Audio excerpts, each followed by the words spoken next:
So the new book, I mean, I hate to say this, dude, but you've been teasing that thing for a long time. I think the cover was done before you had typed a single word for the book, if I'm not mistaken. Absolutely. There's a story. There's a story for all of this, my friend. Oh, I have no doubt. Well, tell us that story, because when I say the cover was done, I'm not kidding, because I think it was your Instagram feed, you had a little quadrant image that said, here are the 4 possible covers for my new book that's coming out soon. Which one should it be? And of course, there was a ton of activity as people chimed in on saying, I like this one, that one, the other thing. Later, you announced the winner, that type of thing, yada, yada, yada. But that was like over a year ago. You know what? It's almost 2 years, in all honesty. So there's an interesting story. Well, tell it, buddy. It really starts with when I spoke there in Madison, I was really interested in this concept of social media growth hacking. And that was actually what I talked about. And it's what I talked about at Social Media Marketing World, just based on I just developed an agency for Japanese clients and sort of the work that we had done and what I had found to be able to get, effective results in 90 days doing these various things. So if you think about what a growth hack is, a lot of it is test marketing, right? That's why Gmail was beta for like 20 years. So, fast forward to a guy reaches out to me, says, hey, I have this new crowdfunding platform for books. You don't even have to have a book written to be able to get people to pre-order your book. I'm like, oh, that's really interesting. And I had a conversation with the guy. He was an American, from the publishing industry, living in Bali, Indonesia at the time, sort of jealous. And he had a platform called Publicizer. So you may want to include this in the show notes. I actually did a 1-hour live stream interview with him, all about his platform and all about why I chose them and more about my book. But the net is, if you have an idea, why not test market it? Yeah. And I'm like, you know what? I have a few ideas for a book. So he actually went through all the ideas I had. And he's like, let's do the influencer marketing. And I'm like, okay, we'll do that. So I had some ideas and I threw it together in a book proposal that you would send a publisher. But in this case, it was actually published on Publicizer. I'm like, hey, here it is. You can pre-order the book now. And here are the special benefits when you do that, just like any crowdfunding campaign. And that did really, really well, right? I'm selling lots of books, tens, hundreds of books. So, okay, well, now I need to write this book. And then after I'm done writing it, I need to figure out what I'm going to do with the publisher. So after I did that book image, it took me a good year to write the book, I think. And it's funny because early on in the writing process, I saw Mark Schaffer, who seems to appear in all of our podcasts, at Rutgers. We teach part of the same social media marketing mini MBA course. And we were talking about it because he's obviously a prolific author. And he was saying, Neal, just do self-publishing. And I'm like, I don't know. The last one I did with Wiley, I like having a partner, especially on the distribution side. There's tremendous benefits. And as it turned out, after the end of the campaign, I was done with the book, and serendipitously, I got introduced to the acquisition editor at HarperCollins, and they're bigger than Wiley, and they're really respected. I mean, Gary Vaynerchuk publishes with them, so I'm like, this is it, right? So we signed the contract, and different things happen. But with traditional publishers, they generally don't publish your book until like 9 to 12 months after you sign the contract. There is a old process they go through where they sort of seed the market. They send preview copies to bookstores, book review companies. So even though my book was done in January of 2019, it's not going to be published until March of 2020. So wow. This leads to some very, very interesting concepts. The first one is try not to over tease the book. There's already fatigue. So I have really not talked about it. It's in my profile, but I'm not like proactively talking about it until we get a little bit closer to launch. The second one is, how do I make the content in my book as evergreen as possible, knowing it's not going to be published for a year later? So I worked really hard. It was really an exercise in the evergreening of content, of making sure that whatever I talk about now is going to be relevant in March. And I'm confident it will be. But that was something, and a very, very special edit that I had to do over the whole thing to make sure that someone didn't pick it up and go, this is old news. So that's it. But, it's also given me more time to perfect the book, to be more confident about it, to include the latest information, because as I learn more about it and work on it with my clients, see how the industry changes and see what the questions I get asked, what have you, I think it's only going to lead to a higher quality book, putting more time into it versus the shotgun, write in 3 months, then get it out the door. I think that influencer marketing is one of the most, I think marketers have been really miseducated in its meaning and its intent. And I think it's only going to grow as time goes on. So I felt that it was worth the wait. Obviously, I have like 2 or 3 other book ideas in my head that I'm sort of, the minute it gets out there, I think 3 months after it publishes or 6 months after, I can send in my next proposal. So I'm going to have another manuscript ready then. But so that's really the story behind the book, and really using that notion of test marketing and letting my audience know, see if there's interest, making them feel that they're part of it, but also managing their expectation. Like, hey, it's taking a little bit longer. Working with a publisher, this is how they work. It's a little bit out of my control, but I think it's going to be better quality, and I think you're going to be all the happier for it. That's basically it. This episode of the Nonfiction Brand podcast is brought to you by Nonfiction Brandversity. It's a free Facebook group dedicated to the art and craft of personal branding, and we'd like to invite you. Just search Nonfiction Brandversity on Facebook and ask to join. You're in, guaranteed. I can't wait to see you on campus. Wow, that's fascinating. One of the things I love is the fact that you actively went through and tried to evergreen the book, as you say, taking out anything that might be, fragile, brittle, and go for the stuff that you know is absolutely going to be there. Because I'm telling you right now, if this book had a whole section on Instagram likes, that publisher would be pulling that chapter right now saying, oh, crap, we can't do that anymore. And actually, that brings up a kind of an interesting question. We're recording this the week of, November 15th or whatever. And Instagram just has rolled out the, hey, no more likes on Instagram thing. And a lot of, quote, influencers are freaking out in a big way and very publicly. And I wanted to just ask you, what's your take on that? Because from my point of view, likes are nice. I mean, it's always nice to say, 1 million people like that. It must be good. But that's not why the influencers that I am influenced by have influence over me. Does that make sense? Yeah. So, I saw it being rolled out in Japan. We were literally drinking at a pub there in Osaka. I'm trying to remember when it was. I think it was over the summer. And it had just rolled out. I'm like, hey, let me see what that looks like. And yeah, you can see your own likes, right, on your own posts. So you're always going to get that data. But when you go through your feed, it's hidden of likes. And it really, what it means is, and I've always thought about when I was writing my book, right, I see people with 100 or 200 followers that make better content than people with 100,000 followers in some cases. Right? Yeah. Why are these people influential and these people aren't? Right. And it's a really interesting debate we can talk about. I do believe that a lot of people have gamed the system right now.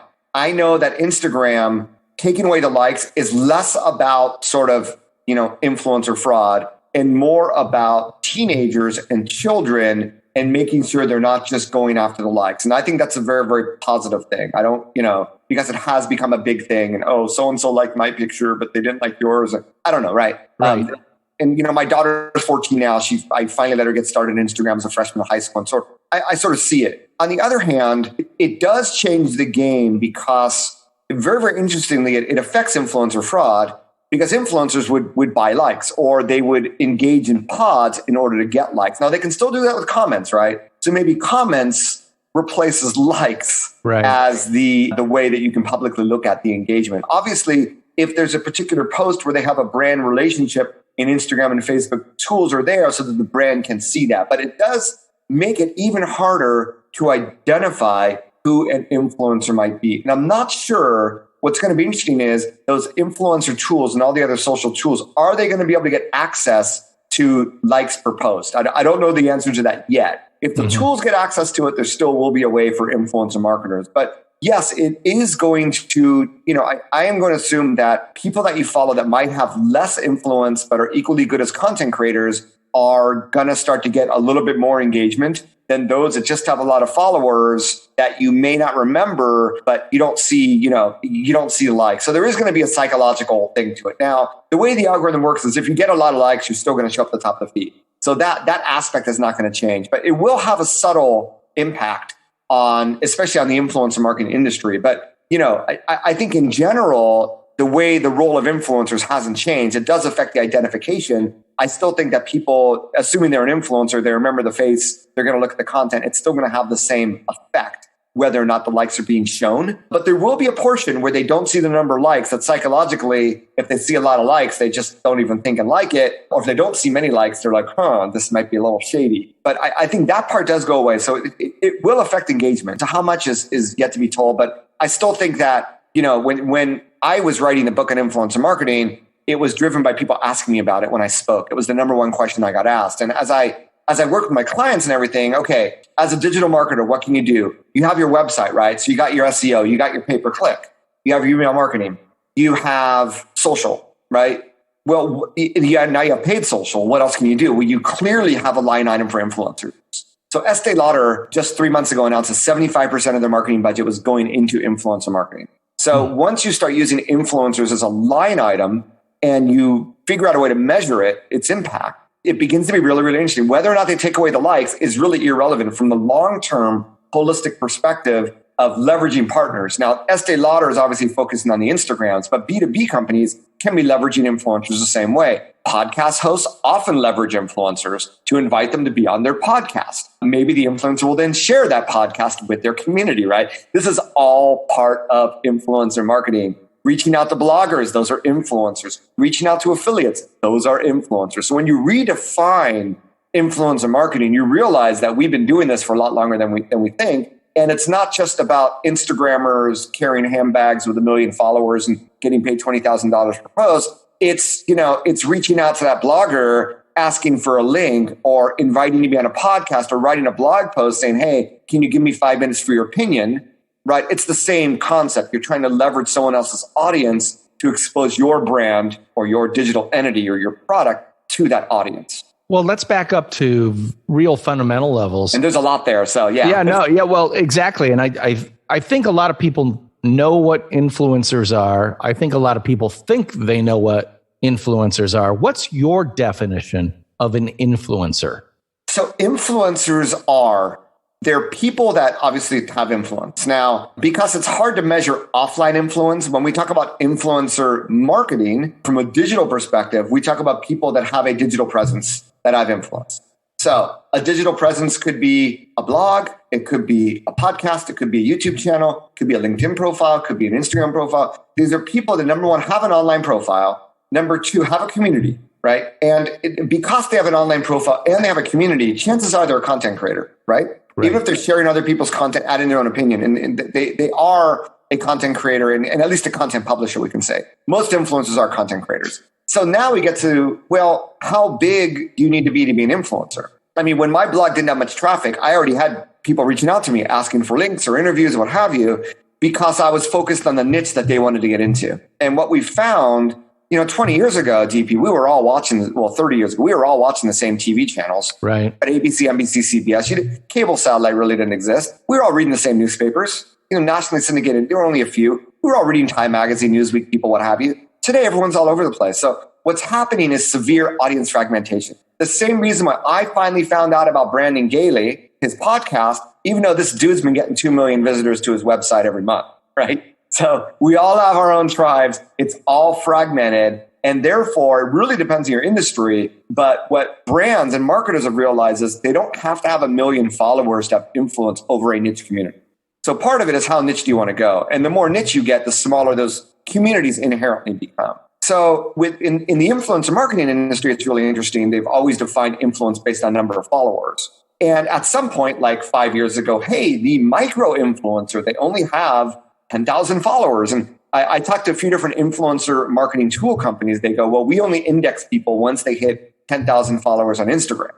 So then I remember going back to one of those platforms saying, you know what, there are people in the thousands that still have influence. There's people called nano influencers. And I honestly had never heard of the term before I said it. Now, I'm not claiming that I'd invented the term. I'm not going to pull an Al Gore here. And the response from that company was, well, it's more efficient for brands to work with 5 influencers that have 100,000 followers than to work with 100 influencers that have 5,000 followers. There's going to be an efficiency that takes a hit. And he was right, to a certain extent. But what we're finding now is that those nano influencers, and it's become a very, very common industry term, they can go down to only having 1,000 followers or even 500 followers, but they are a content creator and people are following them based around a niche or a certain topic that they are talking about. And therefore, if brands want to expose themselves to that community, they would want to work with that influencer no matter how many followers they have. So when you get down to the point of nano influencers potentially being 500 followers, when I'm talking to companies, right, I'm like, look, how many of your employees, and we get back to employee advocacy, right? It's now when you look at it this way, it's employees that are already nano influencers.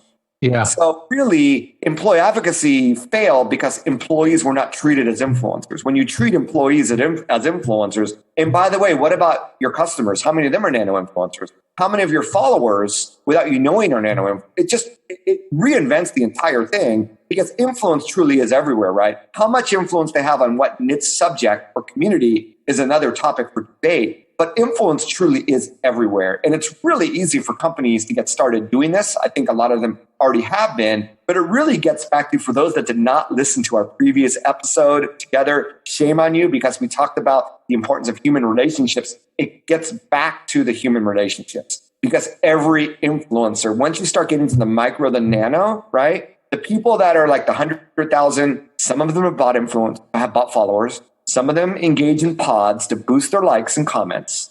Very common. Not everybody, but there's clearly a lot of people. When you get to the nano, these are people who never bothered to buy followers. They're not buying fake engagement. It's authentic. The smaller you go, the more authentic it is, right? But it comes down to that human relationship, because these people are not professional influencers, right? These are housewives. These are students. These are normal people like you and me that aren't in the game to work with brand. They're not in the game for a $25 Amazon gift card. That's not going to buy them many groceries at the supermarket, you know? So it's a completely different paradigm. And I think it's really exciting for brands, because now that they can engage with you, now that this concept, and I, early in my career, actually had a job offer from Procter & Gamble in Asia Pacific at the Kobe headquarters, long time ago. So I learned about focus groups, what have you. I mean, social media is the focus group. And if you can create a community of content creators that are, even if they're nano influencers, it becomes really invaluable for brands as a way of content creation, of ideation,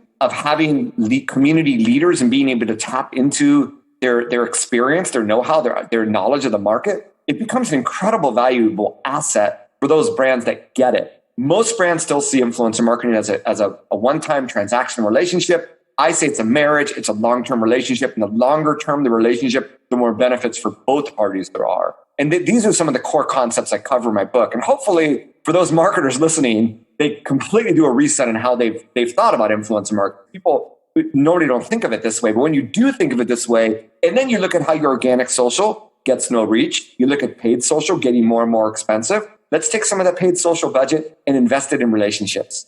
And you're going to have so many benefits for doing that. Well, you know, as you talk about this, of course, you can see this because we're on Zoom and you've got video looking at my back wall. I've got guitars all over it. And I just want to point out they're really cheap guitars, but I still love them. And I have my drumsticks here too. All right. Good job. I can't help but think about a situation like, I'm going to throw a musical name out there for you. Go for it. Jason Isbell. Have you ever heard of him? I have not. Most people have not. And yet, Martin Guitar, the premier makers of fine quality acoustic guitars in Nazareth, Pennsylvania, has honored him with a signature model. I mean, they don't have signature models for, they have an Eric Clapton, they've got a John Mayer, they've got, and then they've got a Jason Isbell. Okay. Now, Jason Isbell is, if you know his stuff, if you like Americana acoustic music. Okay. He's fantastic, a great songwriter, great singer, great player, all that stuff, but most people don't know him. Why did Martin give him the honor of a signature model? Because he's a micro influencer in the Americana music space. You know, it's smaller than Mumford and Sons, kind of acoustic. It's very, very tight. And yet they love what he's doing, but guess what? His audience loves what he's doing to the point where they'll go out and shell $3,000, $4,000 for a Jason Isbell signature model Martin guitar. That's kind of what we're talking about here. Yeah, and the music is centered around the acoustic guitar sound. Exactly. So it's built-in market for their acoustic, so that makes sense. Yeah, I mean, it is an extension of the celebrity endorsement. Yeah, it is. But who we think a celebrity today is very different than it used to be. And in fact, back in the days of AOR radio, what's his name again? Jason Isbell. He probably couldn't exist. Jason Isbell. Yeah, he couldn't exist, right? Right. I mean, it's funny because I was a big indie music lover. And when I was in London recently, I got to see a band called the Dream Syndicate that I doubt very few people heard of. I've heard of, but... Yeah, they were from LA. And I grew up watching them in the 80s. And they put out records. It might have been IRS records, but they were indie labels. And I'm there in the urinal, right? In London, the guy next to me is like, "Hey, great show, wasn't it?" And it's like, and he was naming bands from Los Angeles in the 80s. I had not heard their name in 30 years. I'm like, whoa. And you realize that before the internet, the tribes existed. They couldn't connect, right? Right. And now there's so many ways to connect so that the Jason Isbells can become, the signature guitars. Whereas 40 years ago, they couldn't. Oh, yeah. He wouldn't have had a chance. Yeah, it is leveraging the celebrity endorsement, and it's redefining who the celebrity is, who influences us, because it's very different. And there's just tons of stats. I'm working on an influencer marketing stats blog post, but there's tons of stats. Gen Z trusts online celebrities more than traditional celebrities, and on and on and on and on. Yeah. Hey, nonfiction branders, did you know I wrote a book? Well, I did, and it's called Rotoma, the ROI of social media top of mind. I wrote it with my colleague Spencer X. Smith, and it's all about Rotoma, an acronym that means Return on Top of Mind Awareness. Best-selling author and NYU Stern School of Business professor Scott Galloway called it a book that starches the fluff from social media and helps managers allocate capital and find the unicorn among unicorns, ROI. And Chief Content Officer at Marketing Profs, Ann Handley said, this isn't just a practical way to think about the return on social media, it's also a spot-on, accurate way to reframe your social efforts. Check out all the 5-star reviews on Amazon by searching Rotoma, Rotoma. Pick up your copy today and start building your personal, professional, and small business brand the Rotoma way. Well, the bottom line is, especially for the Nonfiction Brand podcast listener, these people have influence because they are building their personal brand presence primarily via social media. And by the way, you can do it entirely free on every platform. So all the effort you have to put in is your effort. It's not dollars. I mean, there's some time, there's some sweat, there's some, I wonder what I'm going to blog about today, or, I have to take another Instagram photo or something. But if you're not doing it, I just want to scream at people, you're leaving opportunity on the table for someone else. Yep. If you're not showing up, you're not showing up. Well, exactly. And That's what it comes down to. And you can't win the game if you aren't in the game. I mean, these are great bumper stickers, but it's really true. And one of my favorite quotes is Woody Allen. Well, I mean, I don't think we have the respect for Woody Allen that we used to have, but he's credited with saying 80% of success is showing up. Exactly. I'm a big fan of that quote, right? Yeah. Well, it's very true. If you're not showing up, and you don't have to show up everywhere, but if you're a B2B person, B2B oriented, and you're not showing up on LinkedIn on a regular basis of some regularity, once a week is fine. Once every 2 weeks is probably not optimal, but still, it's better than nothing. Get out there, share of who you are, what you do, and how you do it, and allow people to discover that you're a member of their tribe, and therefore they'll welcome you into their lives, And Neal, you've been a fantastic guest. I really love talking to you about this stuff because you're looking at it from a truly global perspective, because you've got businesses in Japan, here in the US, you travel all the time. If you follow Neal Schaffer on Instagram, you're going to see what he's eating on what continent, for what meal. It's the only way I know where you are, to be honest. Again, I can't say enough about Neal. He's a fantastic follow. That's Neal with an A, so Neal, and Schaffer with SCHA, 2 F's, ER.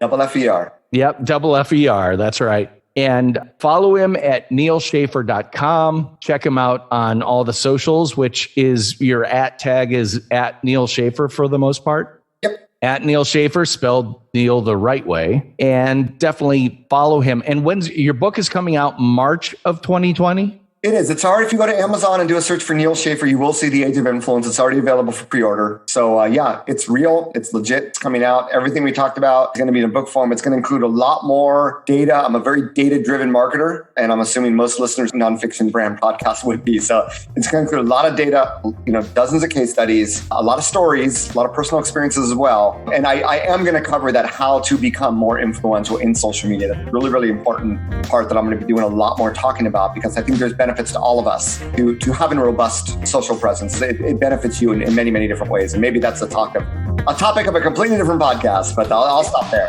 Again, this is Neal Schaffer. I'm DP Knudten for the Nonfiction Brand podcast, and he is Neal Schaffer. in his very best Japanese. Thanks for listening. I'll talk to you guys next time. Bye-bye.